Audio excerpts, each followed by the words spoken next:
So we don't really need to get into an introduction. We're just going to go right into this conversation about making videos for business because, as you know, I've got a service, it's Video Buddy, and we do video editing mainly for, it's turned into uh, mainly social media editing, snackable micro content, stuff that's like under 3 minutes. And of course, for Instagram, under 60 seconds, unless if it's for the stories and things like that.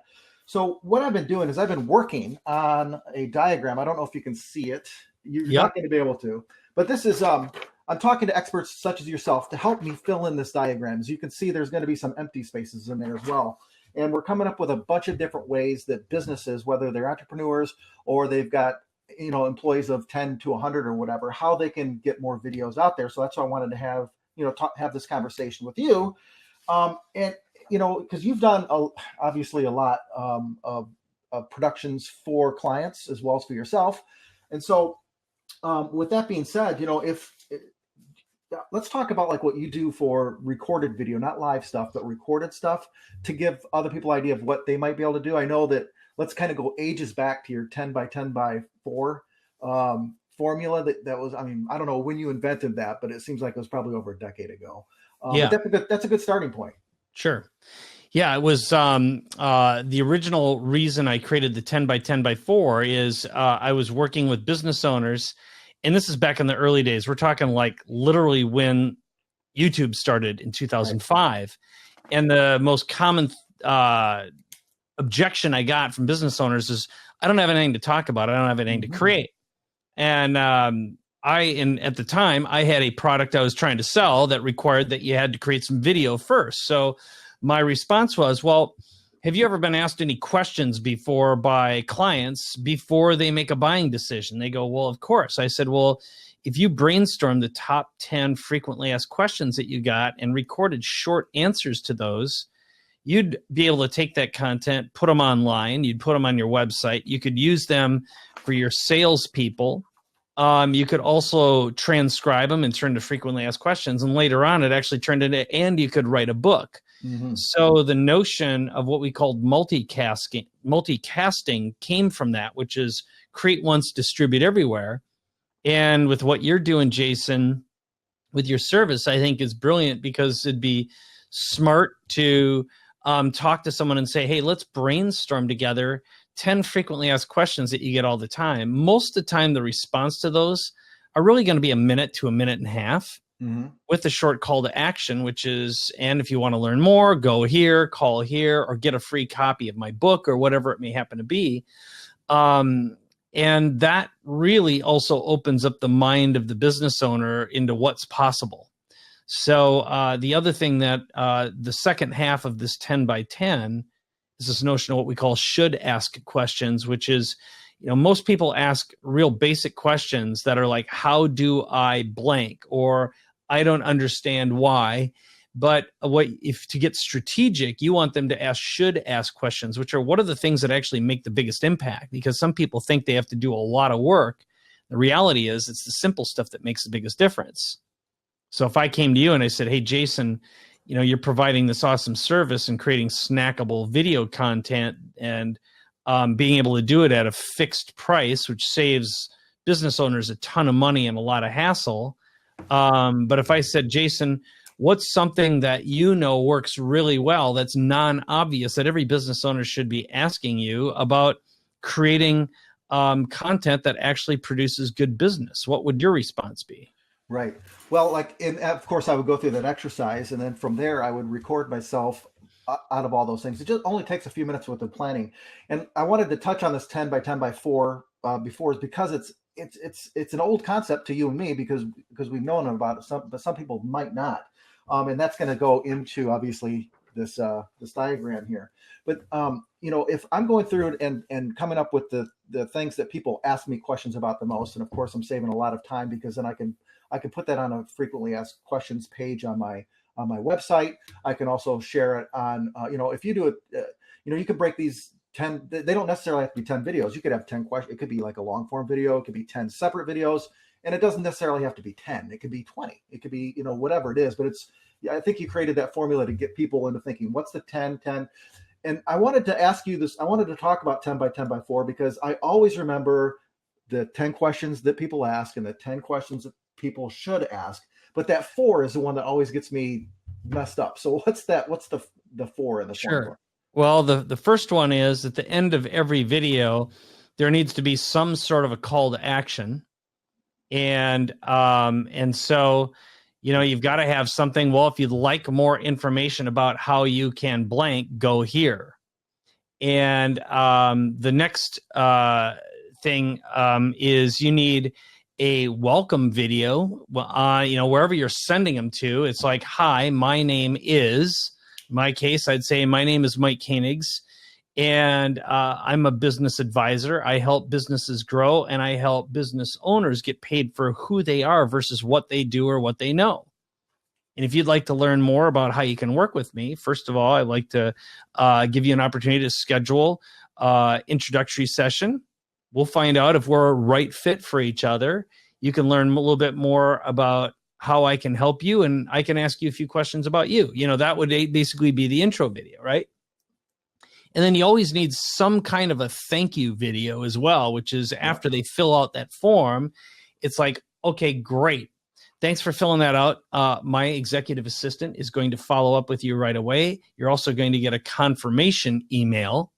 And this is a way for you and I to blah, blah, blah, blah, blah. Okay. So, and then the last one should be some sort of a take action now upsell opportunity. So in other words, they go right from the thanks for coming here, take the next step.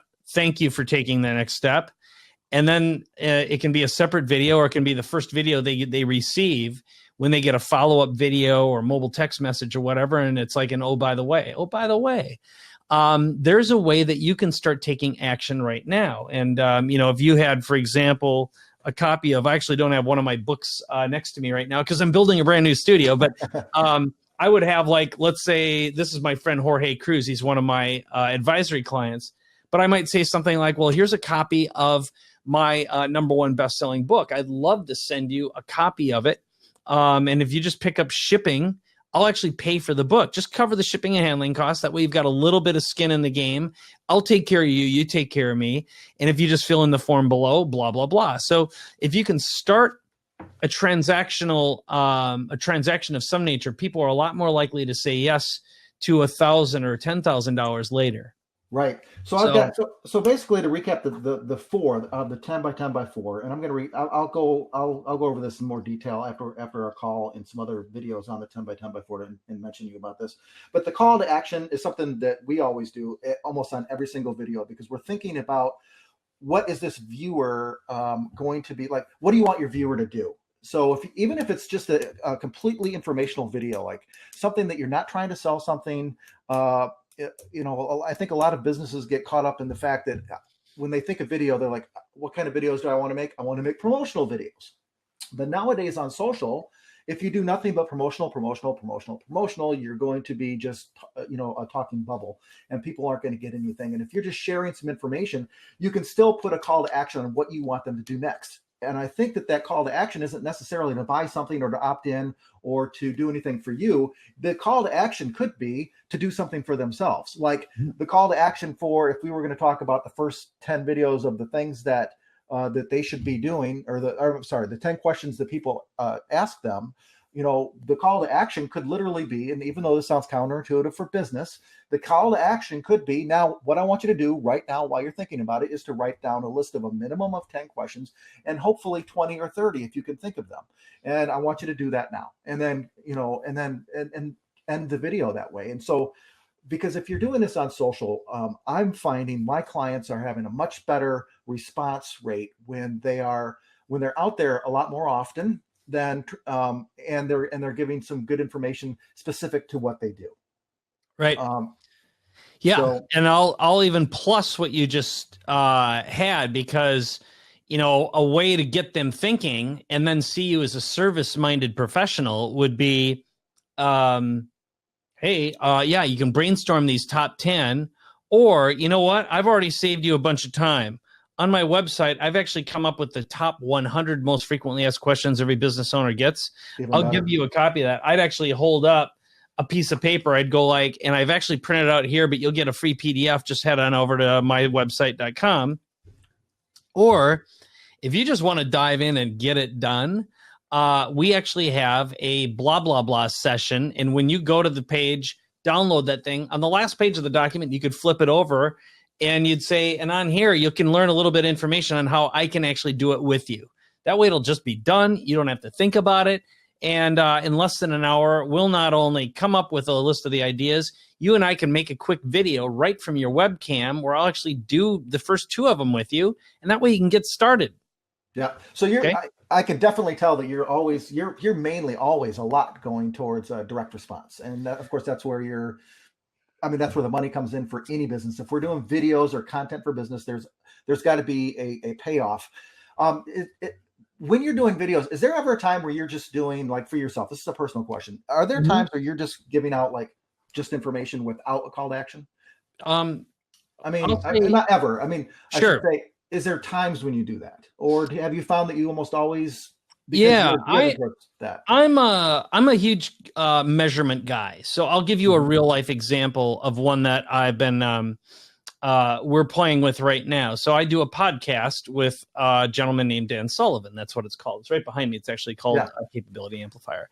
And one of the things that we've been doing is I record the podcast just like you and I are having a conversation right now. And what we started doing is transcribing the podcasts and then grabbing quotes, like best of quotes. And then we're making short little mini videos, just like what you're doing. We don't do it as well as you do right now. You know, it's like when we started our conversation, I thought, well, yeah, you're really onto something here. And so for those, they are pure content. But even there, we're just saying, hey, head on over and subscribe to the podcast. So there's always going to be some sort of there's sometimes when, like, I'm doing personal stuff. If I'm doing like Instagram videos, for example, it was just my birthday and I was with a good friend and I ate some rattlesnake for my birthday. I did post that. And it did get a good response. And then I did another one not long ago that was a post. And again, it was a personal one that was essentially about how I got myself in really good shape at age 53. And one of the photos was me with my shirt off, which I never would have done in a million years, but it fit into a longer story about reinventing yourself after 50. And I was really transparent about it. Now, there wasn't a direct response in there.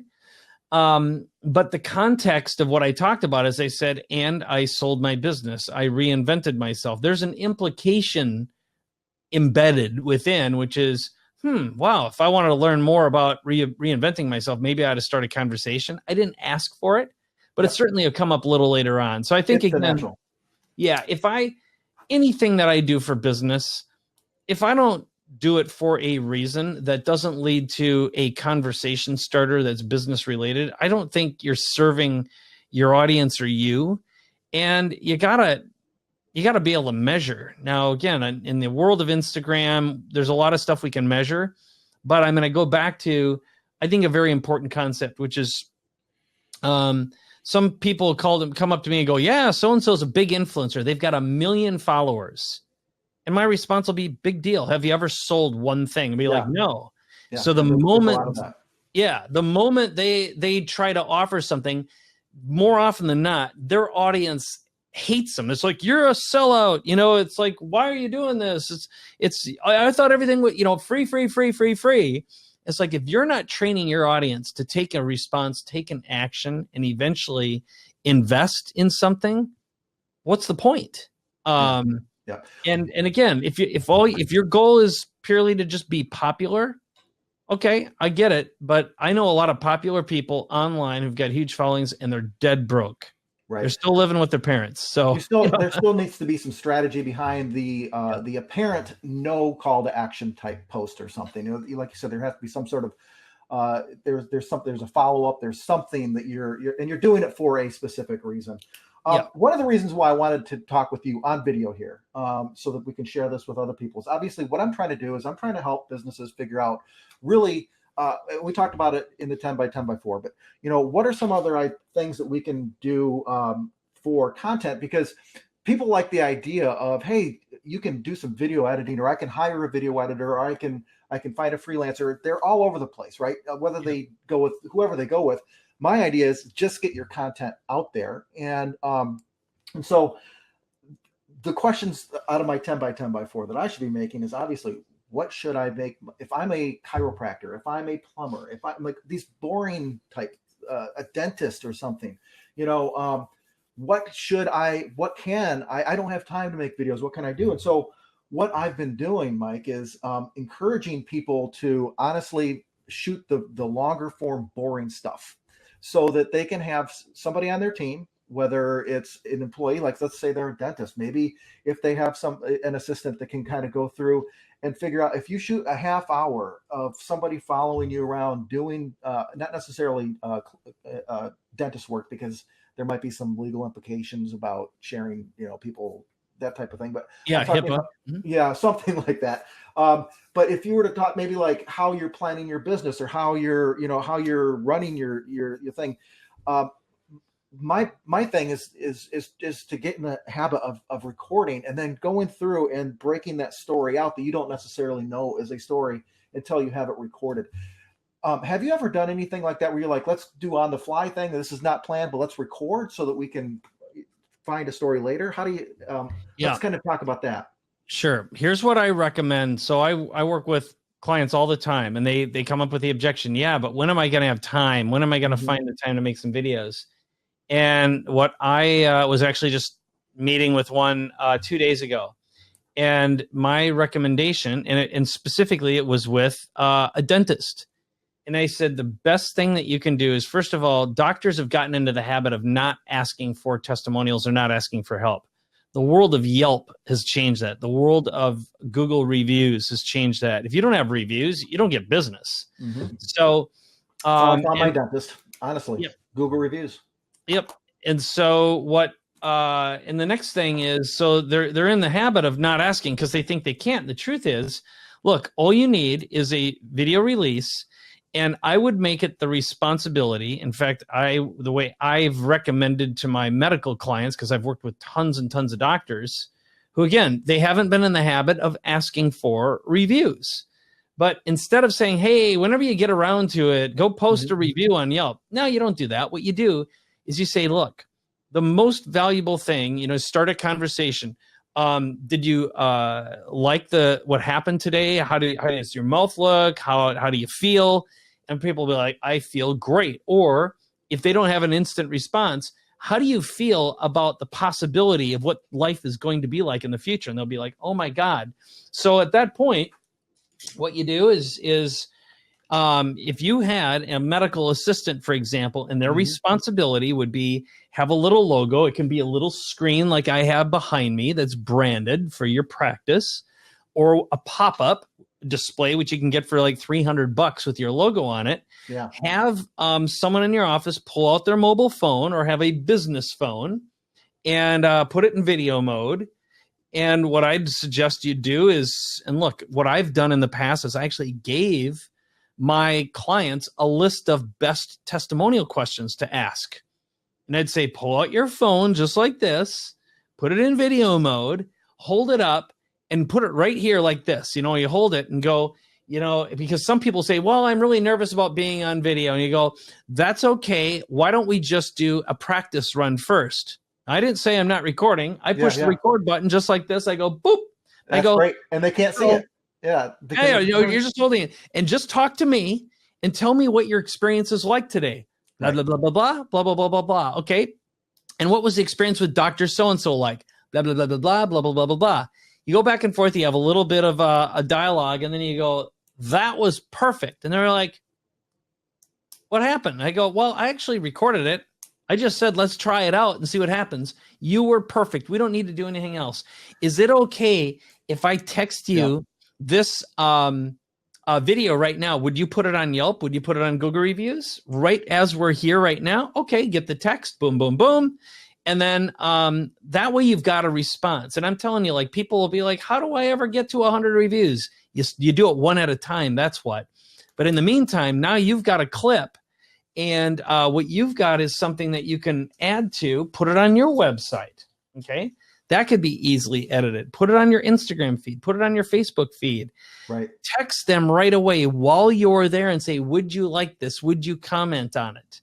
And that way you're building it. For me, I would make that part of someone's job. Right. In fact, you have to just check on what, if there are any ethical issues. To the best of my knowledge, there are none, which is I would bonus my staff based upon the volume of testimonials they collect a week. I'd not only make it part of their job, I'd give them bonuses. Right. And even if you're safe, this is not necessarily just for dentists or even medical people. This could literally be for people who do any house calls. Say, say somebody comes in and, a handyman services, all that kind of stuff. Literally, you can get this kind of stuff while you're there and turn that into a practice thing. Exactly. Not a practice, turn it into a habit that you absolutely do every single time. So that's a good one. The instant testimonial is what I'm going to call that right there in my little thing, instant testimonial. And I really like that idea because you're also, people get camera shy and they start acting a little strange, right? Unless if they've done this a lot. Even people who don't think they're going to clam up do clam up in certain ways when they're on camera or when they're talking. And, and then they like, especially like social, is this going to go on social? Like my wife, she is very particular about what we can post. Anytime I'm going to post something, family stuff on Facebook, I guarantee you I'm going to get the approval of her before it ever goes up on Facebook. It's just the way it is. And I think that people feel that way. So if you're able to get them that approval right there while you're talking to them and say, look, this was great. And they're like, wow, I did look great. Then you're probably going to get a good instant approval right there. That's right. Instant testimonial. I don't know how much time you have, Mike, left here. I know that you've got a very busy day. But I broke this. You can't see it, but I'm going to kind of go over this. What I'm doing here is, and I'm going to release this pretty soon. This is going to be one of my list building activities here to release this particular thing in video format as well, and an ebook. But I'm breaking things down to, like every type of video. Like say for example, one of the videos that I think that are really good for social media, if you're looking for more engagement, which means that later on more and more people are going to start seeing you without selling a lot, is the sizzle reel of your business. So, but they kind of have to tell a story. So, do you have, you're the king when it comes to repurposing of, like, if you've got a video, you're gonna get that transcribed, you're gonna get some images made for it, you're gonna turn it into a Medium post, you're gonna turn it into a blog post, you're gonna get that transcribed into an animated and turn it into an animated video, into a talking head. You're gonna do whatever you can and get these all over the place. So when people are telling stories or when they're planning out a story, do you have like a formula that you can think of that most businesses can think of to tell their business story? Is there, like, off the top of your head? Sure. When I'm talking to a business owner and they want to find some way of being able to attract a right fit customer, I always tell them you're going to need a storytelling or a sizzle video. Yeah. And the best way to do that is, first of all, people do business with people when they understand their why. In other words, if they share the same values, value sharing, and if they feel like they can have a genuine relationship. And that can show up in a lot of different ways. It has to do with accessibility and friendliness. And that tells you a lot about someone's brand, whether it's an individual brand, a business brand, or a large corporate brand. Mm-hmm. And so what I'm always looking for and what I tell people is, tell me a hero's journey story. If we go back to the way the Greeks created a hero's journey, or like the Star Wars story, or the Water Boy with Adam Sandler, like every movie has a story, which is, tell me what life was like before, what happened when we met, and then what was the result? What was, so how bad did life get before we met? And then how did I make things better for you? And what's life like now? Right. And if they haven't had that experience, it's sort of like, how do you think life is going to be like now that we solved the X problem? So you could be a financial advisor. You could be a CPA. It'll be like, oh man, I came to, Agent X, and my books were a mess. I couldn't find anything. I got audited. Every time blah, blah, blah happened, I couldn't find this and this. And I know I was throwing away $2,600 a month. I sat down with Todd from CPA Services, and in just 3 hours, not only did he get everything cleaned up, he gave me clarity.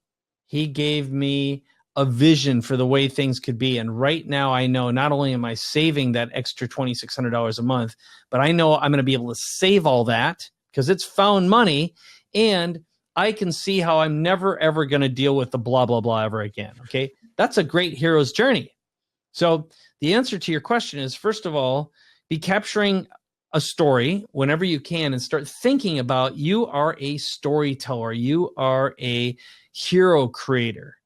And even when you're done, like if you've just met with a client, you could pull out your mobile phone, just like I did a little while ago. It'd be just like this, put it in your own mode, click on the record button and go, I just met with, okay, I'm going to hold my phone so you can see it.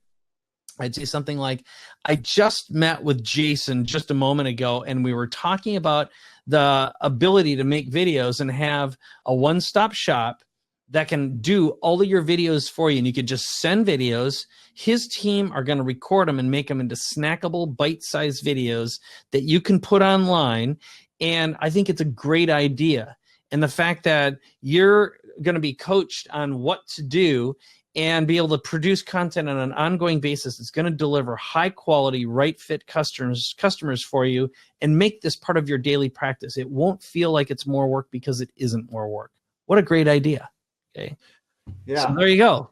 You actually just gave me a pretty good idea here about, let's go back to like your medical practice people when you're talking about getting that testimonial. What if you were also to get like the pain point at the beginning, like some of the you know what I mean? And so where you've got this person who's talking about, I don't like whatever, like say for example, like today at 4:00, I've got to have, I don't know if you can see it, but I've got a little bump right here and I was concerned about it. I thought, who knows, Deborah Norville just had that thyroid cancer, and I just, you get kind of weird about things like that. And so I had the doctor check it out, and he's having me have a surgeon look at it. And today they're going to do a biopsy on it.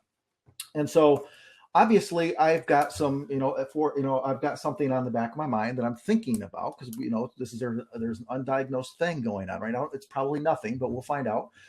But there's some fear, right? There's like, if I'm going in there and people are going to capture, hey doc, I just don't, I think it's nothing, but can you do this? And then all of a sudden, if they were to record some of that, again, I don't know if this is going to be okay for HIPAA. Think about like maybe if it's a plumbing job. If you give someone permission and you talk about it, yeah, it's up to you. Things can get weird if there's insurance involved. But if it's you, so if you're a cash-based doc, anything goes basically. But when it's insurance is involved, if you're giving permission and you're a patient, to the best of my knowledge, that's okay. I know that the rules are weird and we live in an and I don't want to like focus mainly just on medical people because I want people who are listening to this right now could think about if whatever business you're in, if you've got access to like people coming into your store or whatever, there's different, we don't have time to talk about like how to capture it like on video, like what you and I are doing. It's a little bit harder because it's more planned, but what you and I are talking about is off the cuff, real authentic stuff where you're capturing emotion, you're capturing that kind of thing. So to kind of go back, if you were able to say, hey, listen, can I just record this? So that I can have a record of what we're talking about, more so than for a testimonial, then ask them later, can I use this? And the reason why you're going to be able to do that is because you have somebody on your team, you have a video editor or something that can take at the end of the month, say they go over and you've got, maybe only 20 of those or 10 or 15 to go through it and take the time, because it is time consuming, to find that emotional like statement and kind of puzzle this together. Then come do the testimony at the end, like maybe at the end, maybe next week when I go back for a follow-up to the surgeon, say, hey, Jason, it was nothing. It was just a cyst or something like that, right? And I'm like, wow, what a relief. I'm so glad that I was able to, and, or something like that. And to capture that, almost teary moment of, oh, I'm glad I'm okay, type of thing. It's, that's enough for like mini documentaries. I can't recommend it enough. Honestly, that's the And I'm always looking for great stories, and I haven't had enough of them. Like I've got one right now. I have some really good testimonials that I've had over the years, and they just haven't been. We didn't do anything with them, right? And that's something that just needs to happen on an ongoing basis. Is capturing You great do have testimonials. there is an art to puzzling together testimonials to make it interesting, though. Too, there really is. There has to be like you have to have some B-roll. You have to have some context behind it too. It can't just be one after the other. There's, I've had clients that had asked me, they're like, hey, can you make this 10-minute long testimonial, these 100 different testimonials?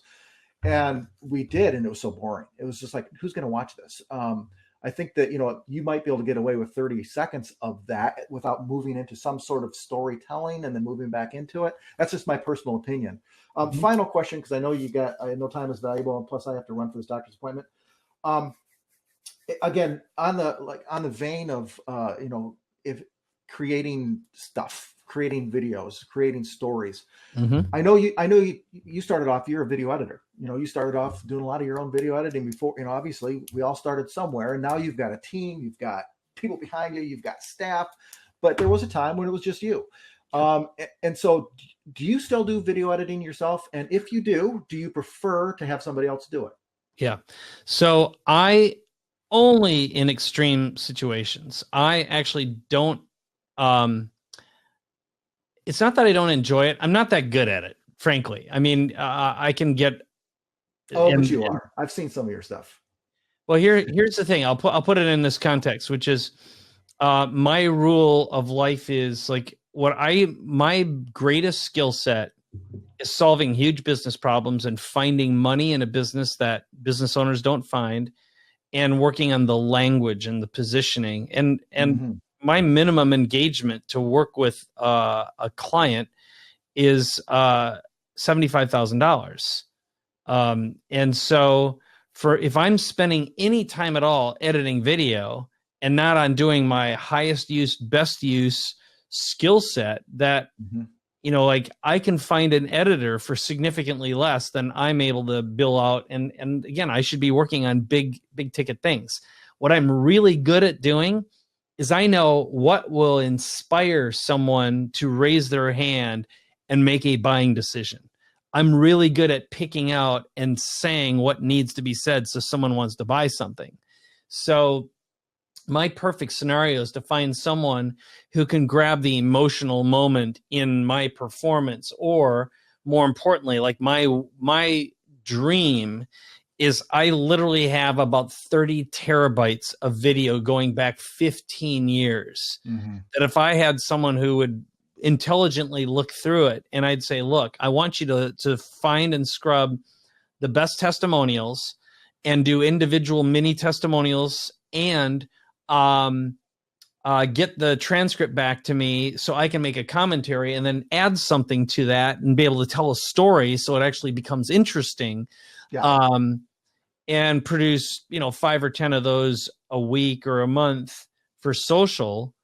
What I need is someone smart who knows how to interpret my value system and find those nuggets. Or when I performed at a live event and we've got 3 days worth of event content, grab the nuggets where I'm at my very best performance. I'm answering a question. I'm releasing a nugget, and turn that into a minute or 3 minute. Okay.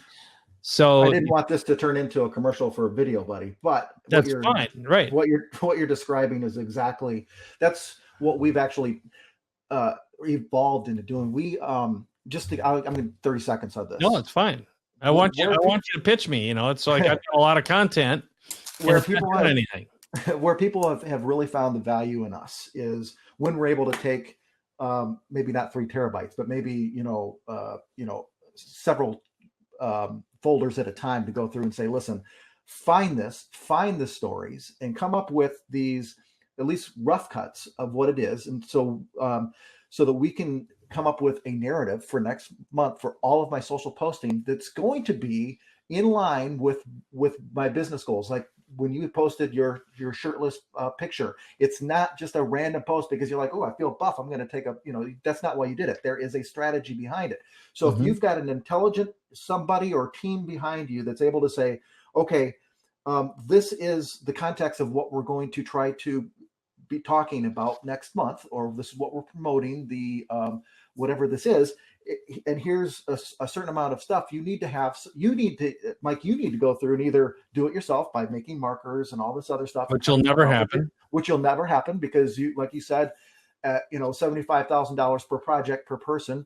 That's going to be, you would be a very highly paid editor if you're getting paid that rate. And so what we do is we do exactly that. And the biggest thing here is I want to make people understand is that you don't have to make, we were talking about the 10 by 10 by 4. You don't necessarily have to make 10 videos of what people are, what people ask you, and 10 videos of what you should ask all separately. You can go into a conversation and then have somebody competent either on your team, hire somebody from freelancer.com or videobuddy.net, or anybody that you can hire if you have somebody full-time to go through and almost be like a video. It's like a copywriter without having to write. You're trying to find the story that's already written and you're puzzling things together. And that's what we do very well.